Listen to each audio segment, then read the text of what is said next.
আসসালামু আলাইকুম। ভিডিওটা হচ্ছে যেদিন আমরা বাড়িতে গেছিলাম তার পরের দিনের ভিডিও।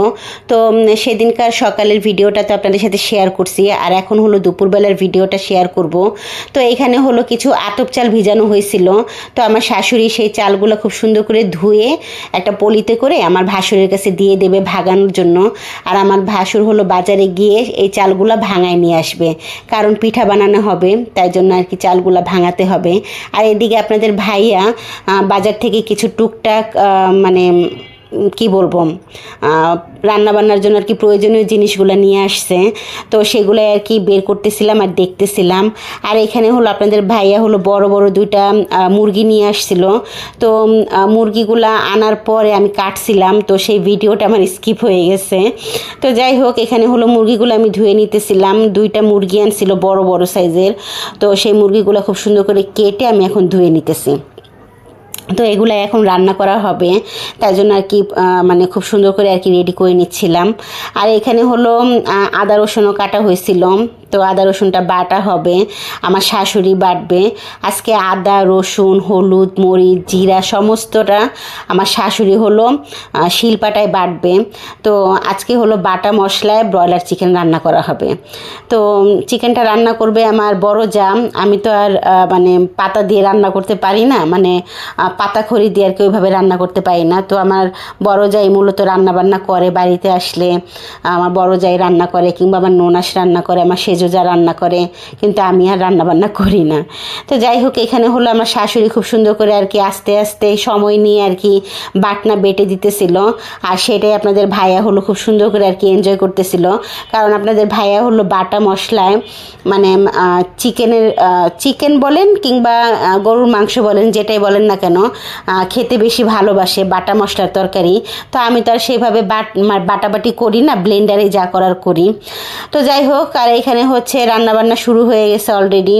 আর আমার বড় যা গোসল টোসল করে এসে তারপরে আর কি রান্নাবান্না করতেছিল। শুধু আমার বড় যা না, আমিও গোসল করছিলাম। নদীর থেকে গোসল করে এসে আমরা হলো রান্নাবান্নার কাজ শুরু করছি।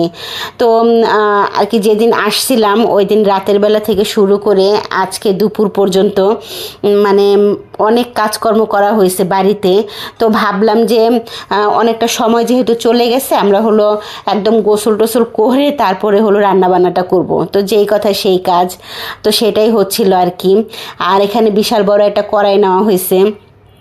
তো এই কড়াইতে হলো সমস্ত ধরনের মশলা হলো খুব সুন্দর করে আর কি সময় নিয়ে কষানো হয়েছে। তো কষানো হওয়ার পরে এখানে হলো চিকেনগুলো দিয়ে দিছে। এখানে মোটামুটি আন্দাজ করে আর কি বলতেছি 2.5 কেজি চিকেন হবে। বড় বড় করে যেহেতু পিস করা হয়েছে ওইভাবে বোঝা যাচ্ছিল না, 2.5 কেজির মতো তো হবে। আর অল্প কিছু, একদমই অল্প একটু চিকেন আমি রেখে দিচ্ছি ফ্রিজে। আচ্ছা, আর এখানে হলো রান্নাটা মোটামুটি হয়ে গেছে। মানে কালারটা জানি একটু কেমন হয়েছে, তো সেটা নিয়ে আর কি আমি আর ভাবি হলো আলোচনা করতেছিলাম যে কালারটা কেন এরকম আসছে, মানে হলুদের সমস্যা না মরিচের সমস্যা বুঝতে পারতেছিলাম না। তবে খেতে কিন্তু অনেক টেস্টি হয়েছিল আলহামদুলিল্লাহ। তো যাই হোক, রান্নাবান্না তো হয়ে গেছে, সরি রান্নাবান্না বলতে মানে চিকেনের তরকারিটা হয়ে গেছে। আর এখানে হলো আমি কিছু শাক ধুয়ে নিতেছিলাম, শাক ভাজি করা হবে। আর এগুলা হচ্ছে বেথুয়া শাক, অনেকে বেথুয়া শাক বলে, অনেকে বেথো শাক বলে, আর আমি বলি বোত্তা শাক। আমাদের আঞ্চলিক ভাষায় আমরা বলি বোত্তা শাক। যাই হোক, আর এখানে হলো যে বললাম চিকেনটা রান্না হয়ে গেছে। তো চিকেনটা রান্না হওয়ার সাথে সাথেই এখন বাড়ির বাচ্চাদের খেতে দিয়ে দেব, কারণ ওদের খুব ক্ষুধা লাগছে। মোটামুটি এখন প্রায় 2টার ওপরে বাজে আর কি। তো বুঝতেই পারতেছেন, সামান্য একটু সবজি খিচুড়ি সকালবেলা খাইছিল। তো তারপরে হলো দুপুরের খাবারটা খেতে খেতে অনেকটা লেট হয়ে গেল, কিছু করার নাই। তো যাই হোক, বাচ্চাদের ফার্স্টেই হলো আমি খাবারটা দিয়ে দিচ্ছি। এখানে ভাত আর মাংস ওদেরকে আমি বেড়ে বেড়ে দিতেছিলাম। আর বাড়িতে আসলে তো মানে সমস্ত কিছু বেড়ে দেওয়ার দায়িত্বটা আমারই হয়, মানে আমার উপরে আর কি বর্তায়। তো এখানে হলো ভাগিনাকেও ভাত দিয়ে দিছি। ভাগিনা তো ভাত খাওয়ার আগে ওর লাগবে লবণ, লবণ ছাড়া একদম খেতে পারে না আমার ভাগিনা। অনেকটা পরিমাণ লবণ দিয়ে তারপরে ভাত খায়। যে কোনো তরকারির সাথে ওর লবণ লাগবেই। আর অনেকটা পরিমাণ লবণ দিয়ে ও ভাত খায়। জানি না কেন, ও কি কোনো কিছু স্বাদ পায় না না কি, আসলে আমরা কেউ বুঝতে পারি না। তবে ওর লবণ ছাড়া চলে না, এটা আমরা খুব ভালো করেই জানি আর কি।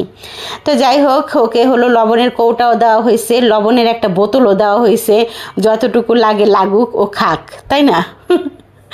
তো এখানে হচ্ছে এখন আপনাদের ভাইয়াকে খেতে দিয়ে দেব। তো এখানে তো অনেকেই খেতে বসে পড়ছে, আমার ভাগিনা আসছে, তারপরে ভাগ্নি আসছে, দেবরের ছেলে আছে, আমার মেয়ে আছে, আপনাদের ভাইয়াও বসছে, আবার আমার নুনাসের হাজব্যান্ডও বসছে। তো যাই হোক, আজকের ভিডিওটা এই পর্যন্ত। আল্লাহ হাফিজ।